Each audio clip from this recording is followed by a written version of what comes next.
নবীজির মতো নামাজ পড়া যেমন বিশ্ব নবীর মতো রাষ্ট্র চালাতেও হবে ওই রকম। নবীজি জানিয়েছেন মান মাতা ওয়ালাম ইয়াখযু ওয়ালাম ইউহাদ্দিস বিহি নাফসাহু মাতা আলা শুবাতিন মিনান নিফাক। যে লোকটা মরে গেল কিন্তু তার এই চিন্তা ভাবনা ছিল না যে জমিন আল্লাহর কোরআন দিয়ে চলুক, এই লোকটা মুনাফিক হয়ে মরবে, কেউ তাকে বাঁচাতে পারবে না। অথচ এই হাদিসটা সামনে নিয়ে বাংলাদেশে আমরা এখনো অনেককে নামাজ পড়া, রোজা রাখা, দাড়ি রাখা, জোব্বা গায়ে দেওয়া মানুষকেও মুনাফিক হয়ে মরার সম্ভাবনা দেখতে পাচ্ছি। কথা বলে ঠিক কিনা? সুতরাং আমরা চাই নবীজি যেভাবে নামাজ পড়েছিলেন, বিশ্ব নবী যেভাবে রাষ্ট্র চালিয়েছিলেন, ওইভাবে আমাদের এই দেশটাও 10 বছর চলুক। আমিরে জামাত ডক্টর শফিকুর রহমান কয়েকদিন আগে ঘোষণা দিয়েছেন 15 বছর লাগবে না, মাত্র 10টা বছর আমাদের হাতে দেন, আমরা গ্যারান্টি দিতে পারি এই দেশের মানুষকে। 9টা পয়েন্ট ওখানে উনি দিয়েছেন, সবগুলোর বাস্তবায়ন করে এই 16 কোটি মানুষকে উনি দেখাবেন। এটাকে আজ অনেকে রাজনীতি মনে করে উল্টাপাল্টা দিকে নিয়ে যাচ্ছে। আমার বিশ্ববিদ্যালয়ে থাকাকালীন এক দুষ্ট বন্ধু ছিল,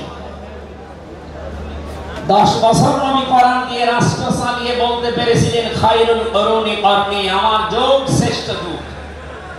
আমাদের দেশটা 53 বছর স্বাধীন হয়েছে, 1 বছর কোরআন দিয়ে চলেছে। এই জন্য তো কোনো জিনিস নিরাপদ না।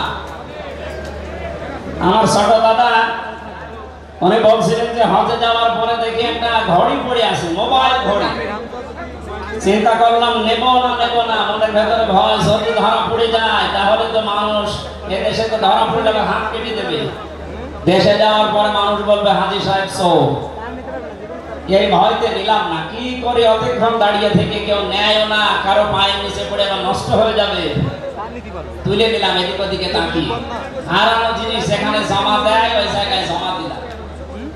ওনারে জিজ্ঞাসা করলাম ভাই মোবাইলের দাম কেমন হবে? ওরা আমার বলছে ইয়া হাজিউল হজ্জা দায়না বিলাদুকা, হে হাজি দেশ কোথায়? দাদা বলে জি তুমি বাংলাদেশ থেকে এসেছি। আপনার বাংলাদেশের টাকার মান অনুযায়ী এই ঘড়ি মোবাইলের এটা দাম হবে 72,000 টাকা। কত? 72,000 টাকার মোবাইল পড়ে আছে, ঘড়ি কেউ দিচ্ছে না। এদেশে থাকবে? বলেন, সাধারণ মানুষের কাছে থাকা দূরের কথা, দরবেশের কাছে থাকবে 36,000 কোটি টাকা। আমার মনে হয় আমার 33 বছরের জীবনে গণনা করে শেষ করতে পারবো না। পদ্মা সেতু আর একটা বানিয়ে এখনো 4,000 কোটি টাকা রাষ্ট্রে থেকে যেত। কথা বলেন, দরবেশ যদি এই করে, যেগুলো ধরবেশ ওগুলোর চরিত্র কি বলে? এই বন্ধুটা আমার বলছিল আমি কুষ্টিয়া থেকে যাচ্ছিলাম ঢাকাতে, একটা নর্মাল কোচে চড়ে হঠাৎ আমার পেটে গন্ডগোল। সিরাজগঞ্জ রোড পার হওয়ার পর ড্রাইভারকে বললাম যে ভাই একটু দাঁড়া, আমি নেমে যাবো, আমার পেটে গন্ডগোল।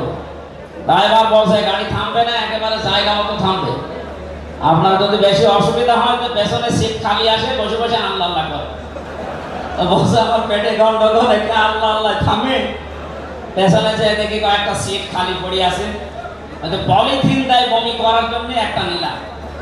2 সিটের মাঝে বসে ওই কাজ করলাম।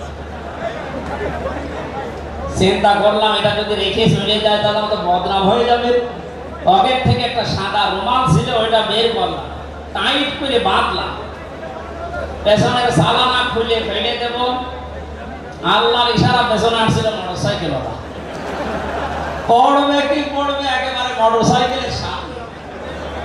বলছে জানলা দিয়ে তাকিয়ে আছি, দেখলাম মোটরসাইকেল ওরা এদিকে দিকে তাকিয়ে। ও মনে করছে নতুন রুমালে থপ করে পড়লো কি। এই রুমাল যখন নতুন, ভেতরের জিনিসও মনে হয় নতুনই হবে। ও বলে তুলে নিল, ও বাড়ি যে টের পাবে যে কোন নতুন জিনিস। এখানে বলছে হামজা আমাদের দেশে পায়খানা পর্যন্ত নিরাপদে নেই, এর বাস্তব প্রমাণ আমারটা। এটা রেকর্ড হচ্ছে, এটা শুধু এই সামিয়ানার নিচে নেই, 18 কোটি মানুষ শুনতেছে। যারা এই ময়দানের থেকে হাত তোলা দেখে তারা হাত তুলেছেন। আমরা চাই হাত যেন আল্লাহর জন্য আপনারা তোলেন, মানুষকে দেখানোর জন্য না। সুতরাং আমরা যদি বিশ্ব নবী মুহাম্মদ রাসূলুল্লাহর অনুসরণ আংশিক করি, আল্লাহর ভালোবাসা পাওয়া এখন আমরা আরম্ভ করিনি। এই হিসাবে দেশের অনেক পীর, অনেক ইমাম, অনেক খতিব, অনেক আলেম, অনেক জনতা এখনো আল্লাহর ভালোবাসা পাওয়া আরম্ভ করেনি। গুনাহ মাফ, জান্নাত তো দূরের কথা। কারণ আল্লাহর ভালোবাসা যে পাওয়া আরম্ভ করবে, তার জীবনের গুনাহগুলো আল্লাহ মাফ করবে, তাকে জান্নাতে দেবে। সুতরাং রাসূলুল্লাহ আমাদের একমাত্র আদর্শ হওয়ার কারণে তাকে অনুসরণ করলে এই গ্যারান্টি পাওয়া যায় যে জীবনের গুনাহ আল্লাহ মাফ করে দেন। জোরে বলেন সুবহানাল্লাহ। 9 নম্বরে পেয়েছি, বিশ্ব নবীর সাথে কেউ যদি বিয়াদবি করে তাহলে সে ধ্বংস হয়ে যাবে। আপনি তাকান, তার আপন চাচা আবু লাহাব, এরা যদি সিরাতুন নবী মাহফিল, আমাদের ঢাকাতে এগুলো হয়তো নেই, এগুলো চট্টগ্রাম আর সিলেট বিভাগে বেশি পাওয়া যায়। রবিউল আউয়াল মাস আজকে শেষ, এই মাস আসলে অনেককে দেখি নবীর জন্ম নিয়ে, নবীর মিলাদ নিয়ে আনন্দে আত্মহারা হয়ে যায়। পরিষ্কার ভাষায় বলছি, বাংলার মানুষেরা নবীর মহব্বত, নবীর ভালোবাসা মাস্ট বি লাগবে।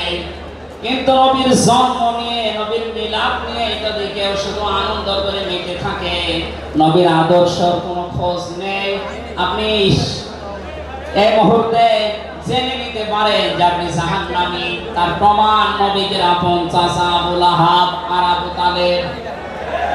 এই দুইজন চাচা নবীর আদর্শ পেয়ে খুশি ছিল না, তারা নবীর জন্ম পেয়ে খুশি ছিল। নবীর মিলাদে, নবীর জন্মে তারা এত খুশি হয়েছিল, আবু লাহাব নিজের কাছের মেয়েকে পর্যন্ত আসাদ করে দিয়েছিল। আবু তালিব নিজের সন্তান হযরতে আলীকেও কাছে রাখতো না। আল্লাহর নবীর জন্মে লোকটা এত বেশি খুশি হয়েছিল, যতদিন পর্যন্ত তার আন্ডারে ছিল নবীজি, ততদিন নিজের ছেলে বাদ দিয়ে বিশ্ব নবীকে কাছে রেখে ঘুমাতো। অথচ তাদের পুরা দুইজনের জীবন আমি পড়ে দেখেছি। দুইজন চাচা, বিশ্ব নবী মুহাম্মদ রাসূলুল্লাহর দুইজন চাচা শুধু নবীর জন্ম মিলাদ নিয়ে আনন্দে ছিল, আদর্শ মেয়ে তারা আনন্দ করে নাই, মেনে নেয় নাই, মানে দুইজনেই জাহান্নামী। বলেন নাউজুবিল্লাহ। সিস্টেম অপর পৃষ্ঠায় দেখুন, আরো দুইজন চাচার নাম আমরা জানি, হযরতে হামজা, হযরতে আব্বাস রাদিয়াল্লাহু তাআলা আনহুমা। এই দুইজন চাচা শুধু নবীর জন্মে মিলাদে খুশি ছিলেন না, তারা নবীর আদর্শ পেয়ে খুশি হয়েছিলেন। এই জন্য দুইজনে জান্নাতি। বলেন সুবহানাল্লাহ।